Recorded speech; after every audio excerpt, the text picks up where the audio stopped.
Hi, beautiful ones. So, this is for the Friends Friday, and I will continue with the power of the now.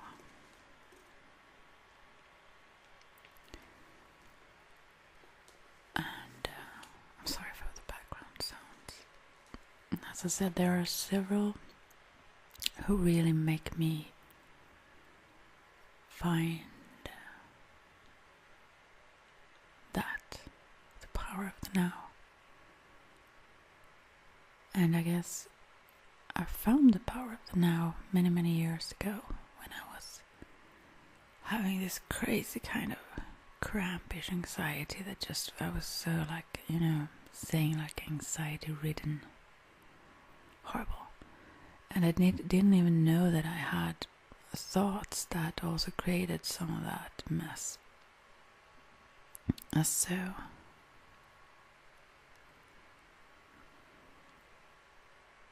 I've mentioned it before, but then I realized that if I don't think forward, if I don't think ahead, and if I don't look back also, if I just stay in this moment, I'm okay.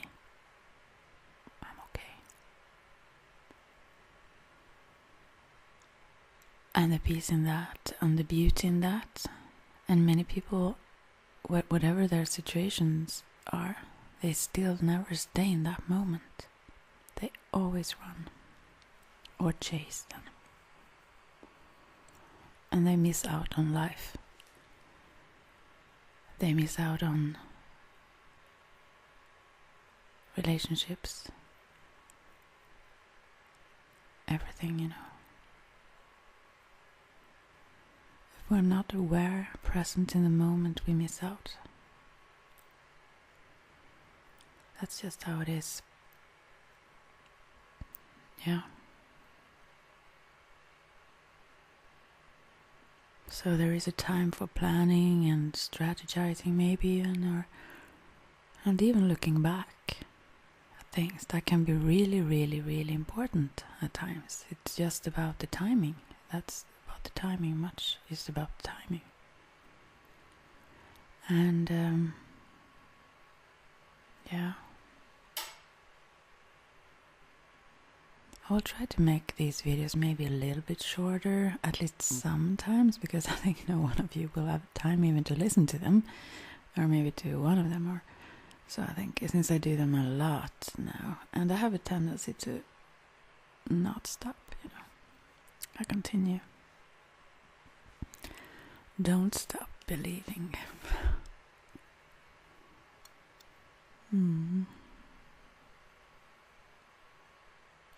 That's serious also. That ends like that. Okay, I will just not go into all kinds of drifting thoughts now then, because that's not where I was going, because there is no peace there. No peace to be found in overthinking, and it can be of help to think though. But okay. And also I can get interrupted suddenly, so just be aware of that if I suddenly stop. I think I was inspired by a few things by Eckhart Tolle on the power of the now, but I don't remember what I talked about, apparently, of course. Yeah, we will see. Well, I wonder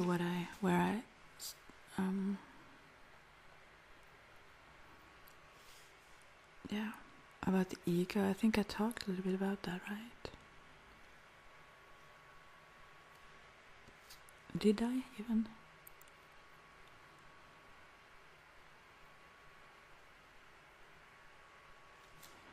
Eckhart, he had to go to the edge of suicide before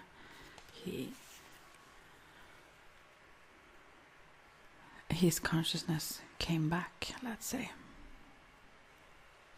Right, I need to do something here now then, obviously. Like I seem to do many times now. That's a sign. always keep doing two things at a time and so on, then maybe you need to calm down a bit. Okay. But anyways, I'll see. Maybe I repeat things now because I don't recall. This was some time ago, but it's very relaxing to focus upon. Yeah. And related to, I talked about previously some week ago about that boat coming towards you and you that will crash into you and you're so mad at them, but there's no one inside. There's no one there. It's an empty boat. Yeah, in the river of life. No one to be angry at. So about consciousness, I think I talked about a few of these things. Yeah, anyways, I'm not sure if I mentioned that, but Eckhart talks about that also. That was at his lowest point where he connected with his greater consciousness, that it came back to him. And then it was not just a glimpse, it was really liberating. I think it like cleansed his stored consciousness, as they say in Buddhism then. So even the seeds, like maybe enlightenment, that would be those compulsive thoughts and false self, the mentally created self, you know. Yeah.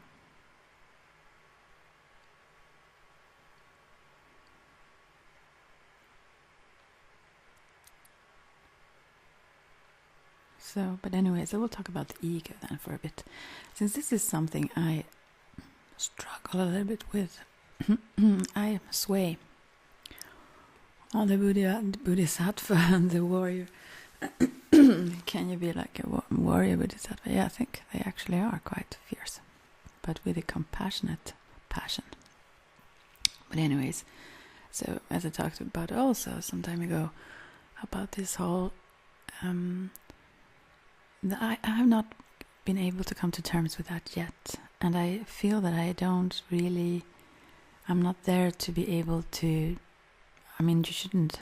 Don't think there is any reason to ever judge others' decisions, because you aren't them. You don't really know what premises they make them on or whatever goes on, honestly, until you are like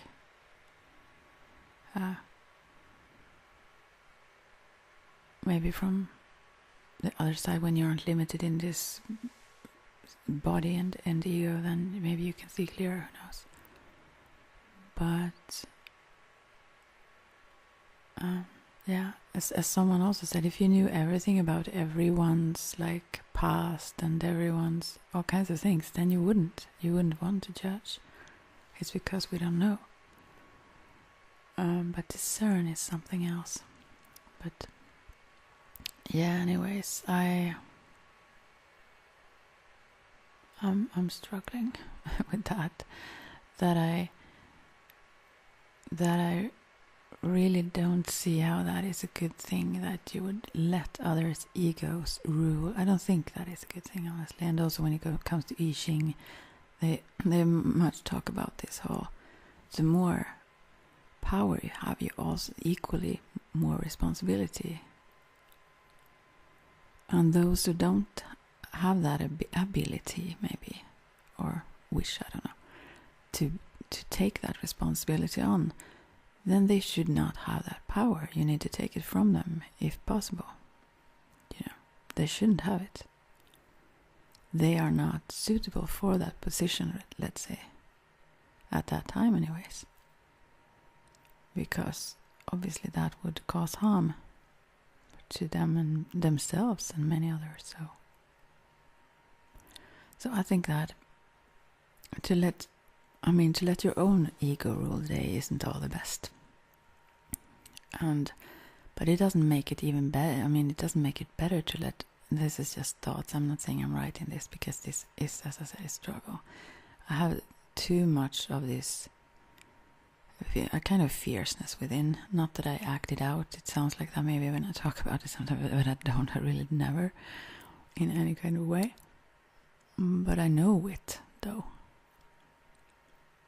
The surface of it, I would say, because that's kind of mad. That's like an insanity, and I know that. Like, I guess warriors or so on would know, those who have ever been pushed or for whatever reason happen to be in that. And some people that I just, there are those who may be not in that, but they would be just do all kinds of stuff, but still be super calm. I assume also that's like very, very strange. But okay. Back to the now. Breathe. Connect your mind and your body. Breathe. Focus on your breath. Don't listen to me. Don't get strayed by me. I don't want to give that to the world. I heard a lady recently who talked about 3 things that helped her. 3 questions she asked herself. And that was, can I be happy? Oh, do I even remember 3 things now? Yeah. Can I be happy was one. The other one was, can I make a change? I think it was like, no, that was not it. It was more like, can I...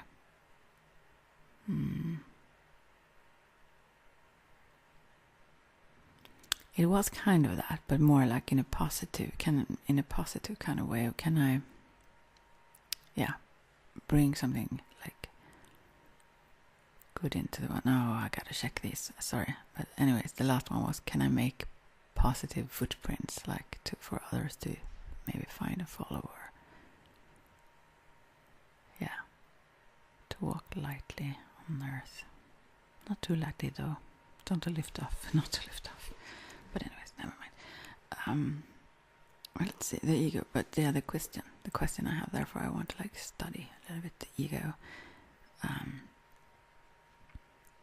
I can't really come to terms with that. I guess my ego is too strong, in a way, and it's not easily dismissed for any one of us, I guess. And in certain situations, you really don't know beforehand however you would react. But I mean, it's more about, sometimes things would just happen in an instant. You don't know that, but also it's about what how you view things, and that's what I'm not sure about. Because I think it cannot be right to let like, because you are so, I don't know, humble and loving. Although I kind of like that as a thought, like Gandhi or all kinds of things. But yeah, as someone said, freedom isn't free, maybe.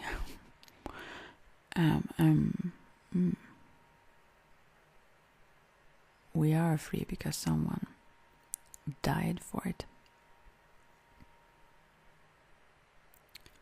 The freedom, all the freedom we have, each and every one of us, is because of that.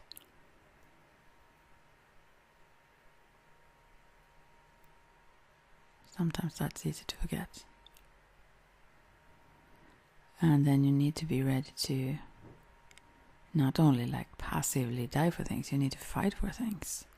You need to protect things. You need to stand up for something, with such a passion or power or something, so that you, still we won't be here forever, so we need to, the choices we make. About the ripple, I have this picture up, like the drop here, that makes those ripple effects. And don't we all wish that we make good ripple effects? We make them whether we want to or not. Life is movement, life is moving. It's never still. And we constantly make those ripples.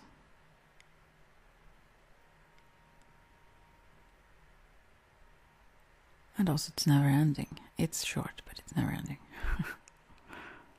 So what is really worth to hold on to? But I guess that's for each and everyone to decide for themselves.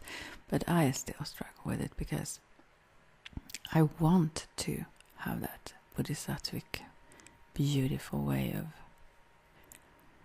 like all-encompassing compassion with like, you know, this love, that unconditional love. But I do have that.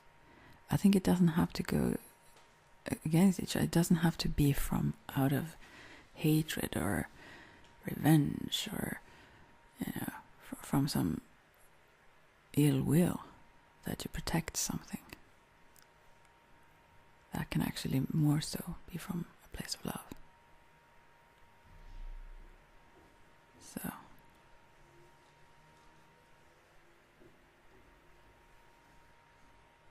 oh, I just realized that I have a lot of Himalayan salt here.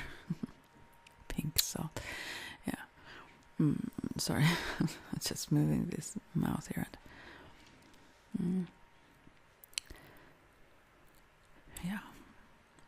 If you have any ideas on what could help and that resolve that, then I would be pleased. But you know,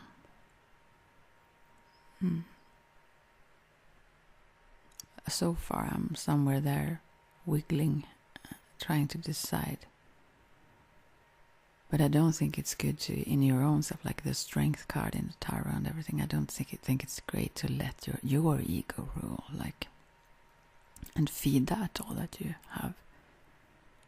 That causes lots of suffering towards yourself and others, and so it spills over also into the world to everything and everyone. So I mean, yeah, you need to kind of feed your spirit and have that at least guide your ego. But still protect and take care of the ego. But when it comes to that, thinking about that now, the strength card, I think that's kind of a picture of this woman and the lion, and that it's like a part of ourselves with the instinctual nature and our spiritual nature and all that in between that we have. And although that is inside, you could say that. And the spiritual self is like shown as maybe that could represent a soul, maybe or so, but I think about it as spirit, which would then be more so like oneness. The soul is connected still to the ego or to the lifetimes, and although also more connected to spirit and and greater than our little selves in this world, in this body, and in this environment, and also with this name and all that. The soul is much greater than that, but the spirit is oneness, as I see it. And so it would be very, very awkward from the perspective of spirit to protect, your own ego at the expense of someone else's, especially if you are the more enlightened then. Then the other one really maybe don't understand. So you're in such a different position when it comes to this whole story. Now I don't even check the book that I was going to talk about. This old story about, what is this name now? Strange names in those Buddhist stories. Angulimala, I think, actually. It was this murderer. He killed off a lot of people. I wonder if he had a necklace with all the, maybe it was teeth from people, or it was not their heads. I think that is more like Kali, right, or arms. No, but yeah, he had something, I don't recall what it was, trophies of his killings. And he was well known all over, maybe not all over India, but the area there. Everyone feared him.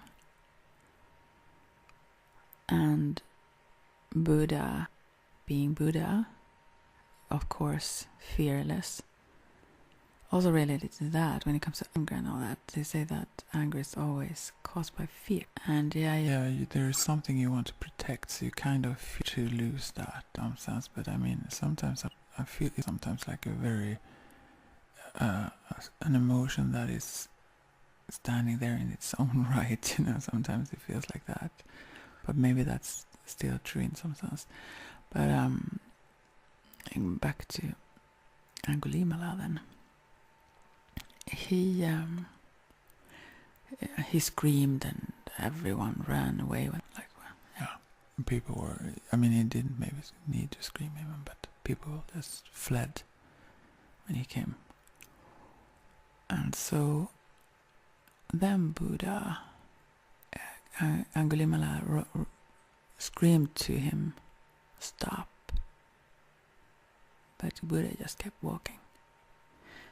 And he was like, what? Because others wouldn't dare to not listen to him, so he ran after him. And since Buddha walked this peaceful, mindful, light step on earth, making good footprints, he didn't walk with a very fast pace, so he could easily catch up with him. But still, he felt like it was very difficult, Angulimala, as the story goes, that he did not understand how he couldn't catch up with him, because he seemed to walk so slow and peaceful, But eventually, anyways,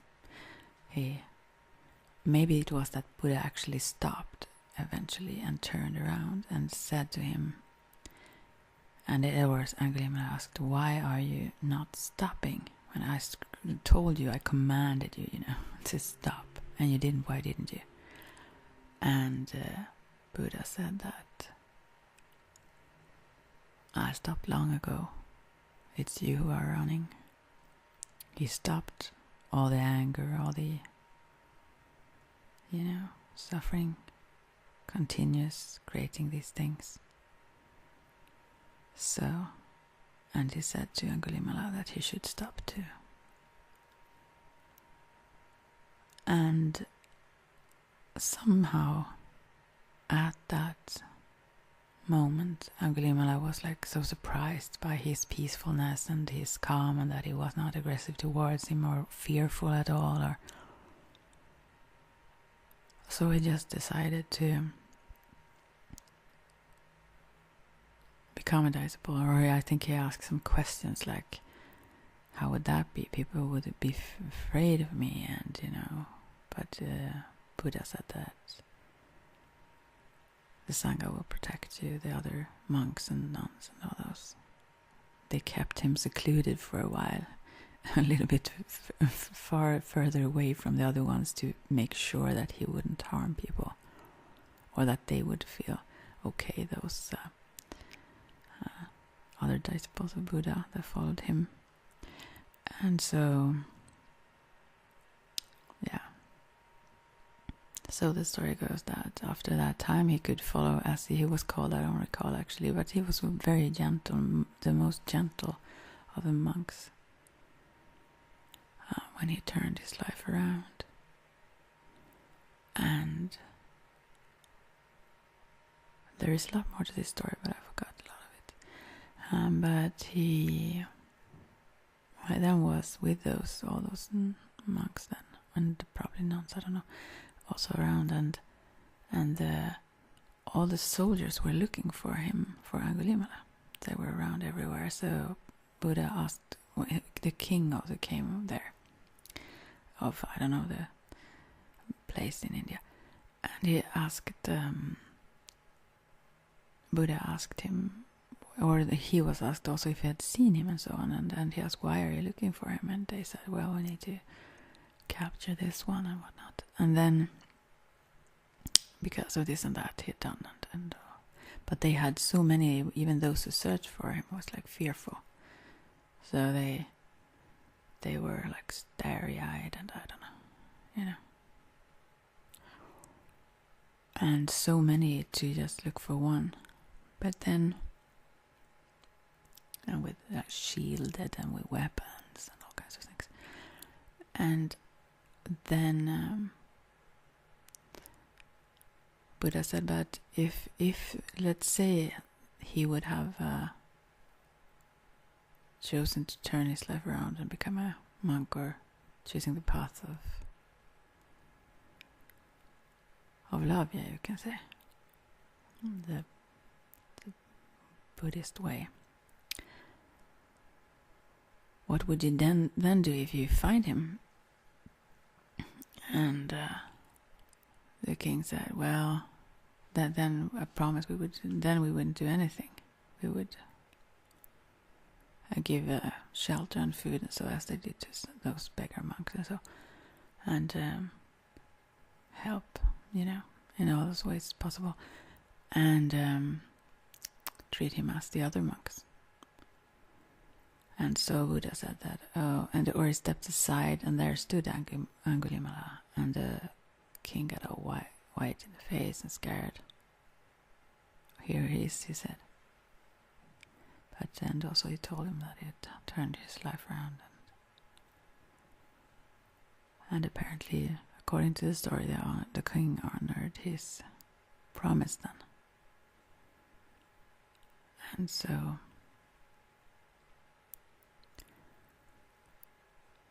I'm not sure if the story goes exactly like. Maybe I had to do some penalty of some sort for all those murders.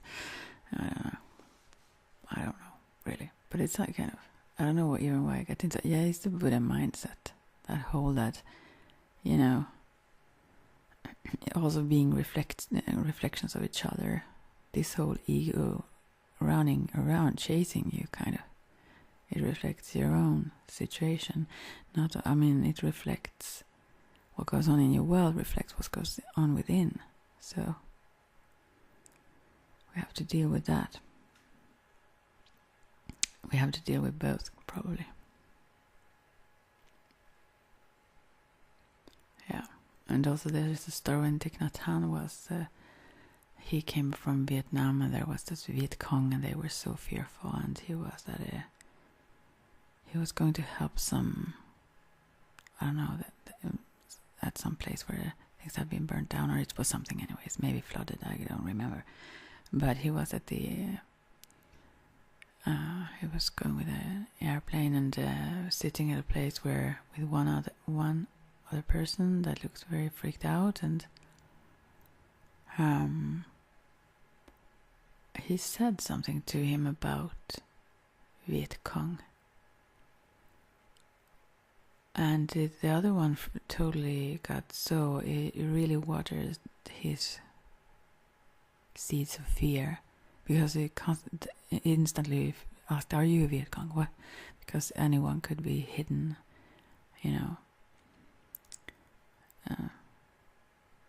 anyone could be part of that guerrilla kind of.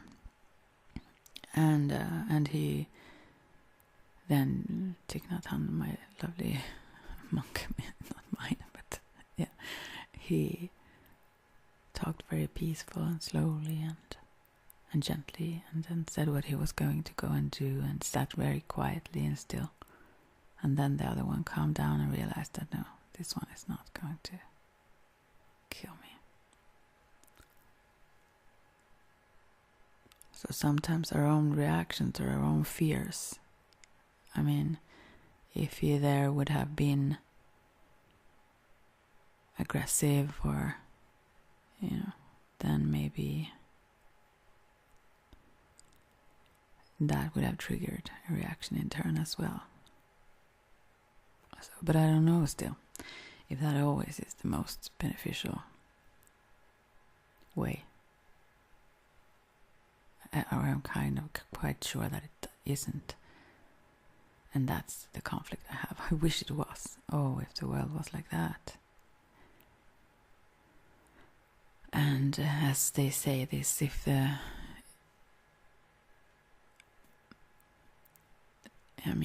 you're a vegetarian and... No, I don't know even the saying, but a lion wouldn't care. So...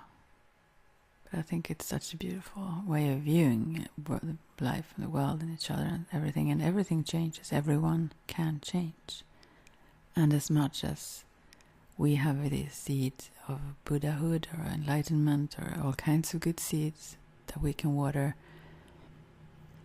We can also water all those not so good in ourselves. And I mean, everyone, although that's not what we see, the results, what they have watered so far, still in the now, that's where our power is. The power to change that, the power to feed something else. Something good. And everyone have that. We may need to practice and repeat it a lot if we have been feeding something else for a very long time. But still,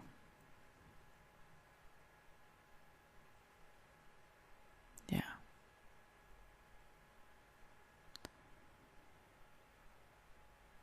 Yeah. And I'm sad for those who see so much badness. I mean, I met strange things, so it's enough for me already. But I mean, those who have seen even more so and met that a lot, it must be extremely hard to have a positive outlook on people overall.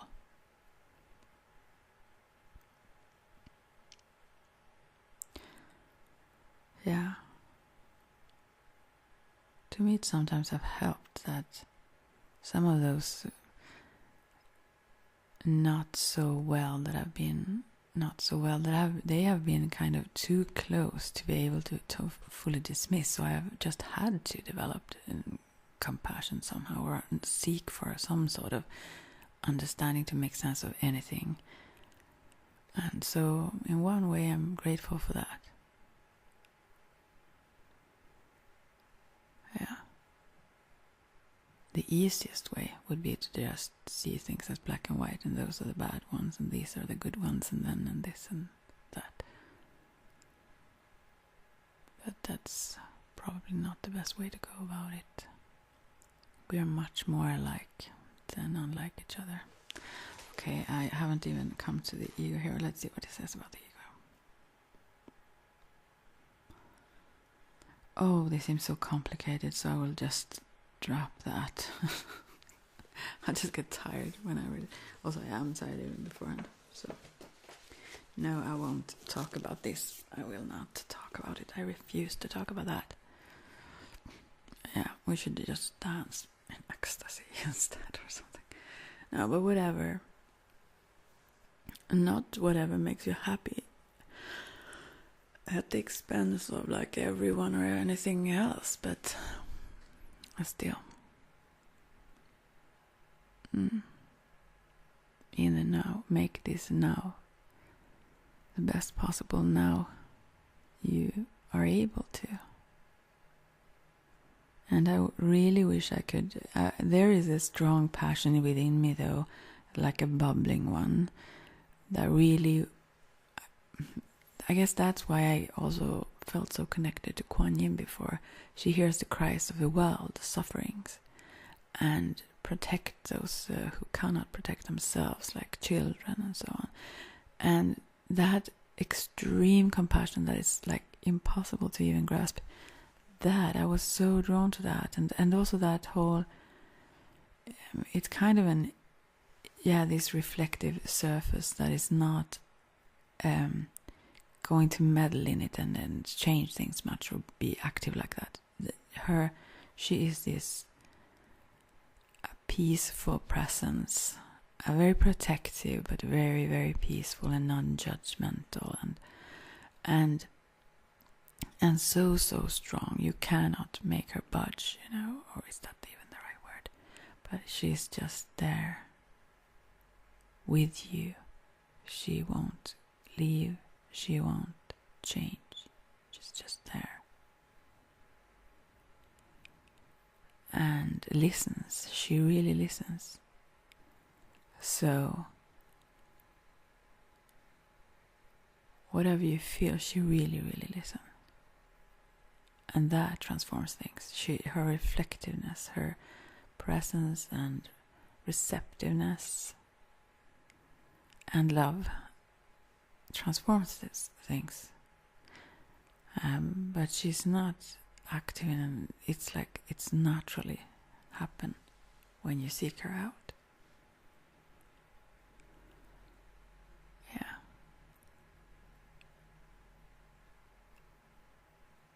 I guess in me I've always had that really, really strong pull towards that. Maybe also affected by whole, I don't know, the Christianity, although I kind of thought he was half sexy there on his cross. I don't know.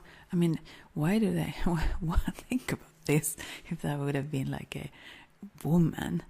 No, really, with some little strand of piece of cloth hiding the most precious, I don't know what. Now I'm getting full of giggles again. But I mean, yeah, at least when I was younger, that was a little bit like, whoa, those crosses with a naked Jesus on. What do they think that do to people? And the nuns, I mean, I don't know if they really think like that, but why wouldn't they? But anyways, about that, what was I going to say now? It was something totally else. But Jesus, not that. I mean, yeah, the suffering. I forgot all about the cross and so only the nakedness. Yeah. All about that. The story of it all was just blown away. The instincts are strong. But, this whole wish to lessen suffering around, that was so extreme in me before. I wanted to take on, like, that is also some of the shamanic sides, I think. And I don't have that as much. I mean, I'm sorry. Well, maybe it's the water here. No, it was empty. Yeah. But anyways, the shaman side of me was also always like that. Not only protecting all the animals, all the everything, And I recall there is a guy, Roger, who passed away from his addictions, you could say, yeah. That I knew when I was very young. I came across him, and somehow, I don't know, I knew he was suffering then. I didn't know what had happened to him then. That I learned more of his story later. He told some things, and I don't know what I think there are there are of course people who didn't like him, but there are many who actually, he was a special soul. Anyways, I because that was also in my beginning Christian era when I was a very young teenager, and when I got to know him, and I'm just starting to laugh when I think about him. Oh, such as you just wish his path would have looked different, but then again, who knows why and all the things. But then again, I prayed that I would take some of his suffering. I kind of knew that. Even then, I was so young and I didn't know why and what. But I, also things when I was at Roskilde Festival in Denmark and so on, this talking about the ecstasy and dancing and I kind of pick up those who suffer around also. I mean, I pick up them energetically. And so I saw those people who didn't feel all that good on those festivals, and I couldn't not see them, So I was so like absorbed with more so than the music. I was absorbed by sending energy and good thoughts and prayers in all kinds of directions over there when people are all too drunk and sick and sad and all desperation going on. And so even then I was so a teenager and that was like going hand in hand. So I think many times I needed some kind of drugs or something to just numb all that. But with him I recall it especially clearly how before I knew anything about healing or had ever heard like that it said in the Bible maybe that they put their hands on someone, or in the church maybe, I don't know, but it was nothing I thought about that it was a practice or anything. I knew who I was, but I didn't had not learned these things from someone or had someone explaining the things to me. But with him I really asked that I would take that suffering from him, because I saw that this is not good. This cannot go well. So, and yeah, well, who knows? Maybe I took it. I took some of this. Yeah, hopefully. I don't know. Yeah.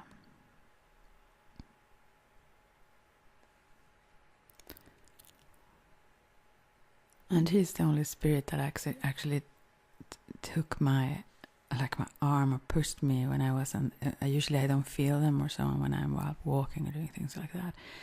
In that clear way, he gave me messages that I needed to say to his brother, and then I felt him in the center of town there. I felt him pushing me to go in a certain direction, and I thought, because I was not going that way. But okay then, just because it was like so, pushy. And there, his brother came, and things like that feels always super strange to tell someone like that. But I still did. I asked if he wanted to hear it, and it made some sense to him. It seemed, or at least he said so, and was happy for it. So, yeah. Anyways, but I still, and just recently, just actually today, which is then when you hear this would be a week since, because I'm doing this in advance. I really feel that. I wish that I could. I don't know. And I'm healing to quite a few right now that really needs that a lot. But I think I really, really need to extend that more, but also to remember that to be a healer is also to see that which is whole. To not focus on the cracks, but to actually be that magnet who sees things as whole and holy and not broken.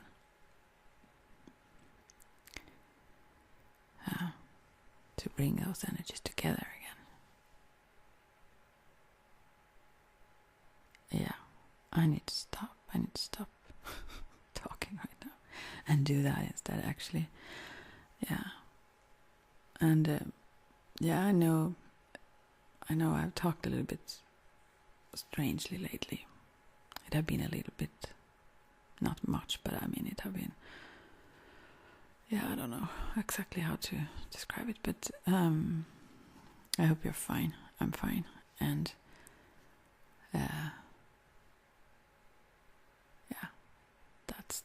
that's about it. So thanks for all friendliness.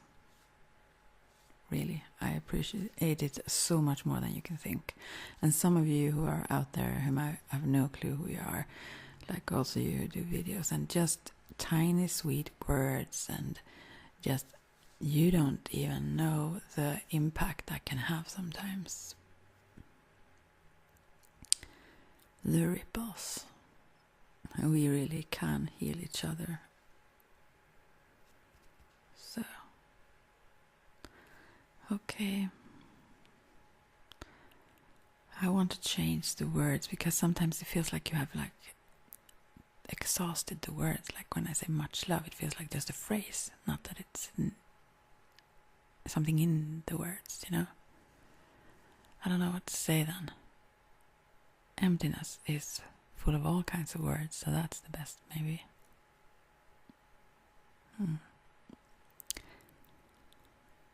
But I will talk to you soon.